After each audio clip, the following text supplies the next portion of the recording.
2023 today. We're working on this El Camino, and we have done all the body work preparation underneath, fixed all the low spots, imperfections after we did the full pans.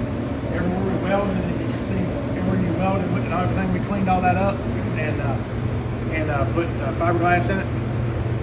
We fixed all the rockers down below on the quarters, the quarter drops and everything. All that's done, the wheel wells is finished, and we are actually spraying a undercoating on this. I'm gonna do a video. I'm gonna make sure all this looks really, really good. We're just doing a video now because it's something we just stumbled upon. I didn't know it was a thing. A lot of y'all guys might have known this. I didn't know, but this stuff right here looks really, really, really good. If you've been trying to get it like under your hood and under the car, stuff like that, it's a right kind of a texture, like your trunk paints. You can buy that trunk paint, or you can make that trunk paint. So we have actually made it. We have learned a way to make it and spray it so it looks really, really good and clean and crisp under the bodies, in the beds, so you don't get that bedliner texture, that's all gummed up and looks rubbery and all that. So I'm fixing to spray this when I get this thing sprayed, and we'll come back and look at it and see what it looks like.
guys. You see right here where it's really fine. It's got a really fine pebble look to it. That's what we're trying to achieve right there. We don't want a bed liner material. We want it gummy. We don't want that look, but we're looking for that little fine pebble stone. You can see it right here. And here, it's just got a little bit of a texture to it, but it's still slick on the bottom. Now we can go over, when we paint the car, we can paint this the same color as the car, and it'll look amazing. And it gives it a barrier, a little undercoat for that. So it's not a rubberized undercoating where you have to scrape it off like the factory, but it's not bed liner material where it's chunky. So that's basically how you do it. Use bed liner material, and you have to thin it out with thinner. And so it's a 1/3 part thinner. I didn't know that, so I went to bought some. Long story short, I got some. I didn't have a gun in it. So then I went down to the local store that I deal with, and I said, hey, I need to get one of these guns. And I told him, I opened the box, didn't have a gun in it. He's like, well, you can spray that through a regular gun. I'm like, well, how are you gonna spray that stuff as thick as it is through a regular gun? So he pulled out the MSDS. We looked at it, and break it down in 1.3 of any kind of thinner, a third of it, you can mix it down, and you can spray it through a 2.0 tip primer gun. A lot of y'all guys out there that are professionals probably know that trick. I've never been told. I didn't know that. I seen a lot of higher end builds, and they had this texture under the hood, firewall, stuff like that, but did not know how they achieved it. And I've been asking for a while of how to find that texture material so we could paint over it. And so everybody was like, well, there's really not a thing. It's not really a thing. You can't really get it, this, that, and the other. And if you do see something, and you do know something that I don't know, please send it to me. Let me know. Link it to the video and say, hey, man, you've been dumb all these years, because I don't know everything. But this is pretty cool for us to figure this out today, and got with them, and U-Pole makes this bed liner material. And so instead of spraying bed liner material on everything, it just kind of looks cheesy. We can actually do this. It looks really good to give a finish. And then we paint over it and clear it. It looks really good. It's got a little bit of a texture.